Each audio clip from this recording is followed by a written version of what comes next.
All right, so the theme of this month, of all month, we're focusing on our Mother Earth and our interconnectedness with all of nature. So we've got special things planned all month. So stay tuned because lots coming. So the news about our planet right now, not so good. The Amazon rainforest, which has been described as the lungs of our planet, still burning out of control. Glaciers are moving and dissolving, basically, faster than anyone had predicted, which causes all kinds of problems, not the least of which is a rise in sea level. Plastics are being washed up all over shores, in the water, in the oceans, all over. They're finding mammals that, have died. They cut them open and they find plastic bottles, pieces of plastic in them. We're breathing microplastics. And just Friday, this administration decided to roll back yet another regulation, which is going to allow more methane to be poured into the air. I could go on, but I won't. You know, you've read it, you're living it. These are the facts as they are now. The facts as they are now. And as much as we don't want to admit it, I think that in 20 years or less, we're going to be living on a very different planet.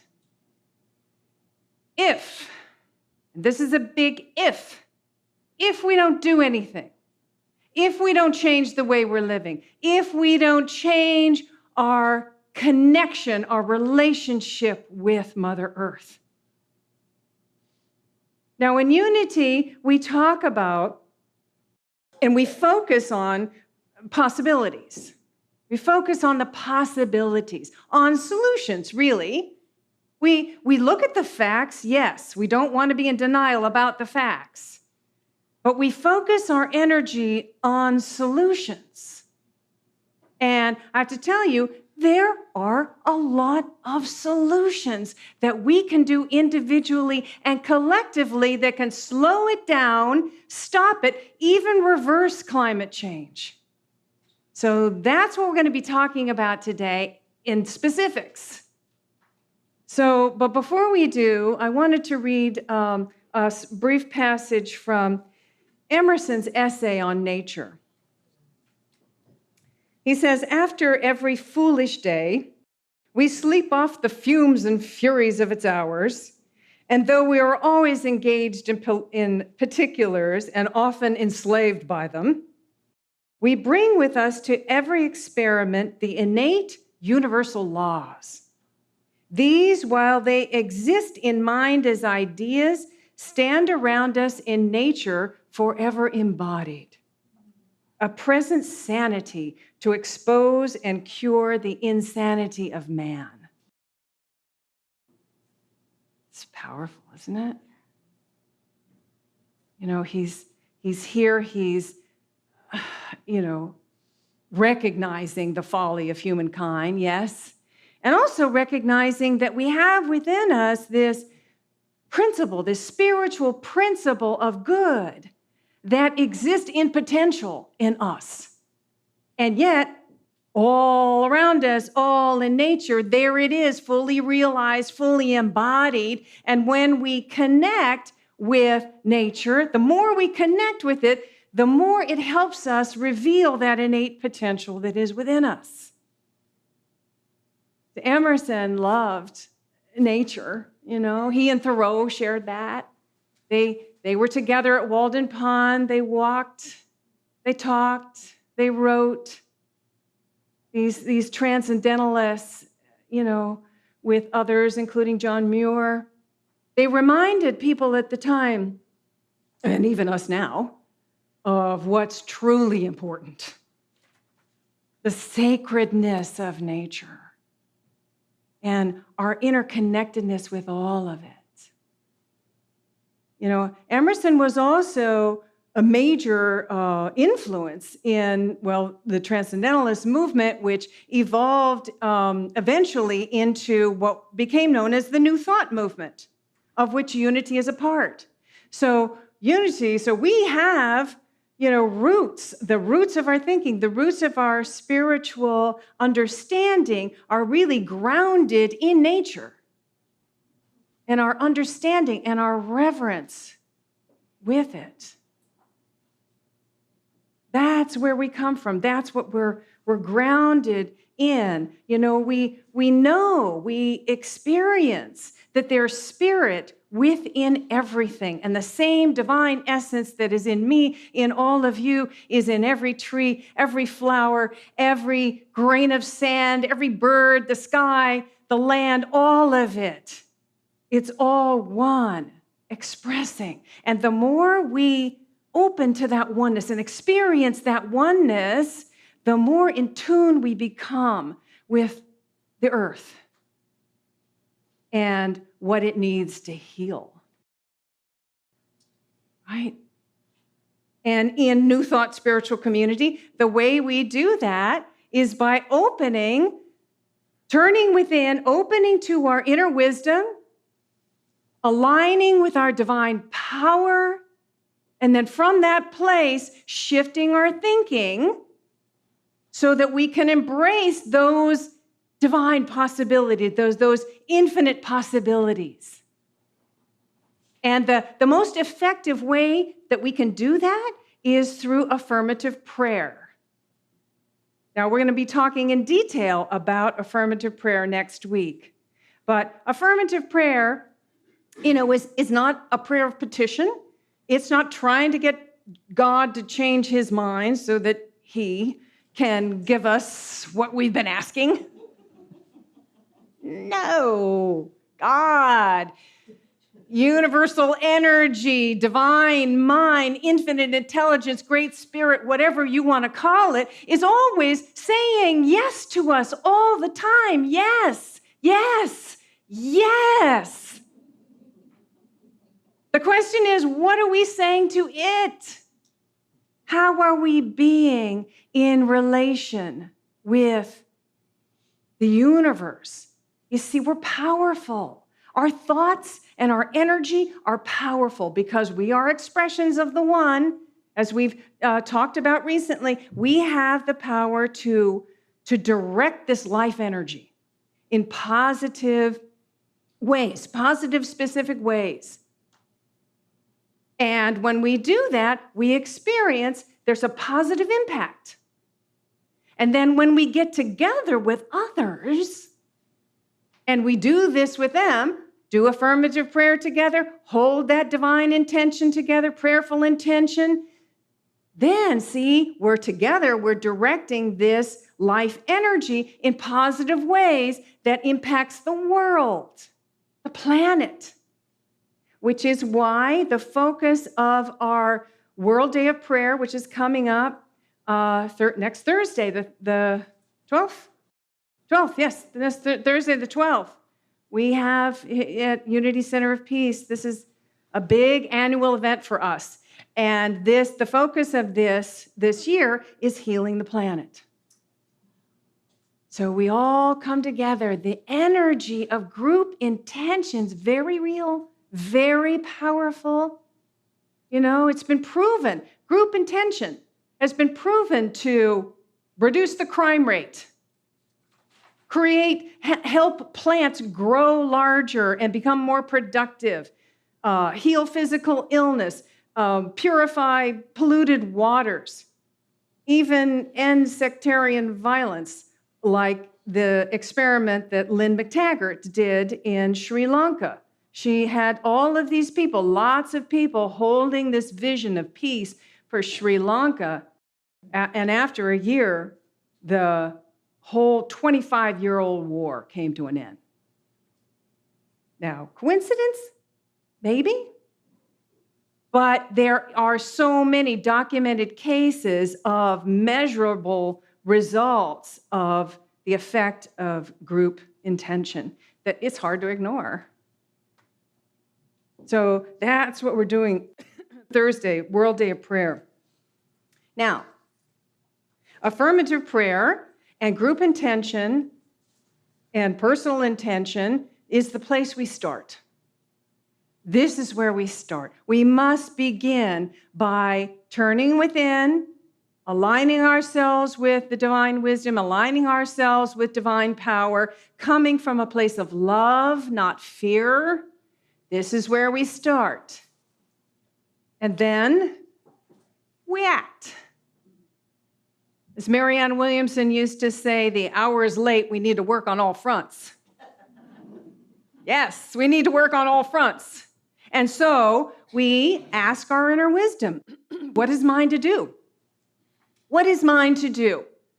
How can I be helpful? How can I be part of the solution and not the problem? So we turn within, we ask for that inner wisdom, we move into action following that guidance. This is how we live the truth we know, which is the fifth principle in Unity's 5 principles. Living the truth we know. What it says is that it's not enough to know the truth, to affirm the spiritual truth. We must live it. And we live it by taking action that is in alignment with the spiritual truth that we're affirming. Now we got all levels of our being working together, embracing these infinite possibilities, embodying them. And together, how powerful are we to embody these divine possibilities and move forward in the solutions. And the solutions are many. You know, each one of us, little things that we can do. Okay. I'm sorry too. So, each one of us, just, on an individual basis, small things add up, make a big difference. How many of you have been reading our Earth Care Tip of the Week in the e-news? We have a friend over there who's been posting a lot of them. Thank you, Katja. Yeah, these are great. Here, we're learning to replace chemical-laden household cleaners with more natural substances like baking soda, vinegar, non-harmful. We're learning to and trying to remember to take our reusable containers with us to restaurants for leftovers and takeout. We're learning to maybe carry some utensils with us and straws so we don't have to keep constantly taking plastic forks and plastic straws. And if we do want a disposable, the bamboo ones, they're just more sustainable and they biodegrade. So making small choices like that on a regular basis can make a difference. And the more and more of us that do that together, the bigger impact it will be. You see? And then collectively, right, as engaged citizens of the world, there's a lot we can do too. If you just go to YouTube and type into the search commands, what can we do to stop global warming? You'll come up with dozens of videos that have hundreds of solutions. One of my favorite videos is by an organization called Project Drawdown. And I think it's like 100 solutions for reversing global warming. And it's so impressed me that I bought the book. Drawdown, the most comprehensive plan ever proposed to reverse global warming. And it's beautifully illustrated, impeccably researched, but it's put in a way that you can understand it. So I'm going to leave this on the back table so that this is going to be UCP's copy. So don't take it home with you. But while you're here, look at it and read it. It's really fascinating. I've also taken the liberty of copying the chart that's in the back of this book and put it in your program. This chart lists all of the ways, 100 ways in order of impact, of how much CO2 can be removed from the atmosphere, and also how much it will cost, and how much it will save. We'll actually end up saving billions of dollars over time doing this. Now, some of these things are really interesting, right? Like educating girls. Like, what? What's that about? Well, you think about it. Educating girls become empowered women who make decisions about family planning and when to have babies. And there is a direct link, if you heard this statistic, a direct link between when a country starts educating their children and the boom in their economy. Yeah, you've heard that? It's amazing, right? And also the decline in the birth rate, which, is less impact on the environment. Just making choice, not just in developing countries, but here, but everywhere, right? Educating. Another one I found fascinating was number 1, refrigeration. Just by changing the chemicals that we use to refrigerate all of the air conditioners in the world, think about how many there would be. All of the refrigerators are running on chemicals right now that are very harmful to our environment. But there's a solution. There's a new way of doing it, a new chemical that has zero effect on the environment. And the good news is we're doing it. There is a world agreement to change to these new systems. Like when the world came together, when they found the hole in the ozone and said, nope, we can't use those chemicals anymore, and they found an alternative. Well, the same is true here. There's an agreement that we are all going to, by a certain date, make this change. Now, the problem with what do you do with all those billions of air conditioners and refrigerators now? It's how they dispose of them is the thing that they're exploring now. And they're coming up with solutions about how to do that safely and make that change. 89%. It will reduce the CO2 89%. I mean, who knew, right? So it's about educating ourselves. It's about talking about the solutions. It's about keeping these solutions alive in our conversations. It's about encouraging our politicians to focus on the solutions and invest in them and to vote for people who are committed to reversing climate change, right? Can I get an amen on that one? Yeah. There's taking action. We keep it alive. And now, we always want to come back to that prayerful intention. We want to come back to holding the possibility for a healed world, for the climate change to reverse itself. A vision for a healed world. That's where it starts. So that's what we're going to be doing today. If I could have the greeters come up now, they're going to pass to you a little flower sticky. And what you want to do is peel off one of the stickies and then pass it down the row. And I'm going to lead you in a guided visualization for a healed planet. So you're going to keep that sticky in your lap while we do the guided visualization. And at the end of the visualization, I'll invite you to write a word or a short phrase, a couple of words that represents that vision to you. You could draw a picture, a word, whatever. And then I'm going to invite you to come and put that sticky up on our board so that we have this whole visual of this group intention of a healed planet. All right, so don't write anything on it now. Just keep it in your lap. Everybody have one? All right. So I invite you to bring yourselves back to that place we were earlier with that beautiful reading, with that beautiful meditation. So taking some deep breaths, begin to relax your body, settle back, settle in, close your eyes. And from this place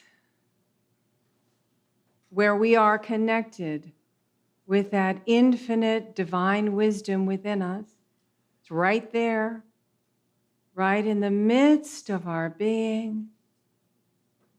And as we relax and breathe and focus on it,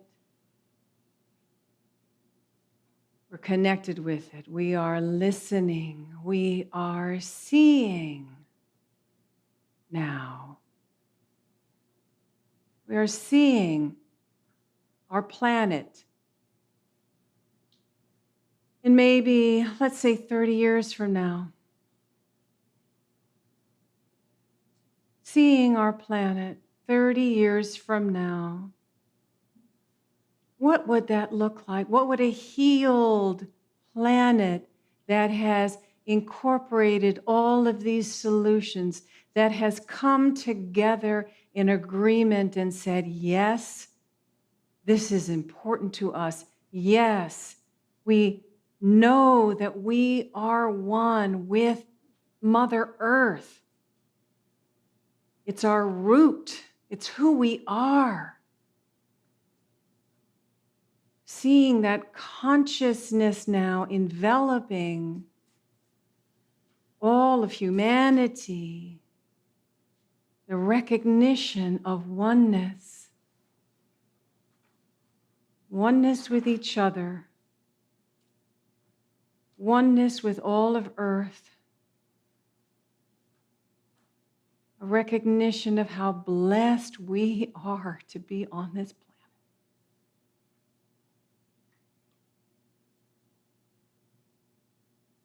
So just open vision. What does our planet look like in 30 years? What do cities look like that are working efficiently and beautifully?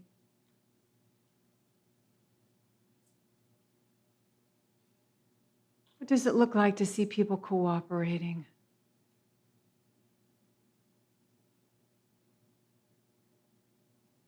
What does it look like to see people who are aware of this oneness?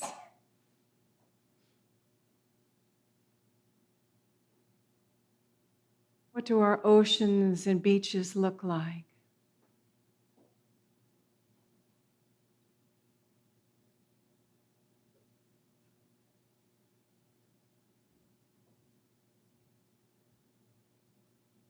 What does it look like to be fueled by renewable energy? To have our air cleaned up, everything pure, the original divine idea.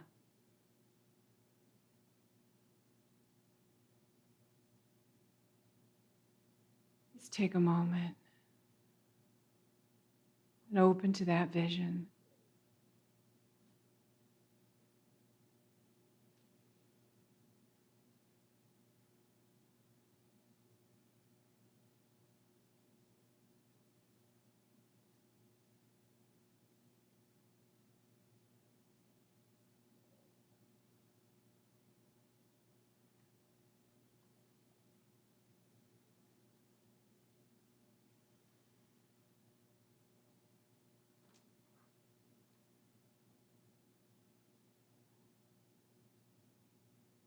Embracing that divine vision, breathing into it, giving thanks for what you have received, knowing it comes from the deepest place of you, the highest divine idea within you. Take a nice deep breath and begin to bring your awareness back. And I invite you to write on your flower a word or two, or a short phrase, or a picture, whatever that represents that vision to you. And when you're ready, if you would come on up whenever you feel ready to do that and post it on our board. Yes. Wow. Embracing this, I know that there's a lot of really beautiful ideas. Holding this vision for a healed planet together. The power of group intention is powerful. Let's keep this alive in our conversations with others. Okay? Let's begin to spread that and spread the ideas. Hold the ideas in our heart. Love is a rose. What? Love is a rose. Love is a red, red rose. Yes, thank you. All right, give yourselves a hand for this. We created this together. Namaste. All right.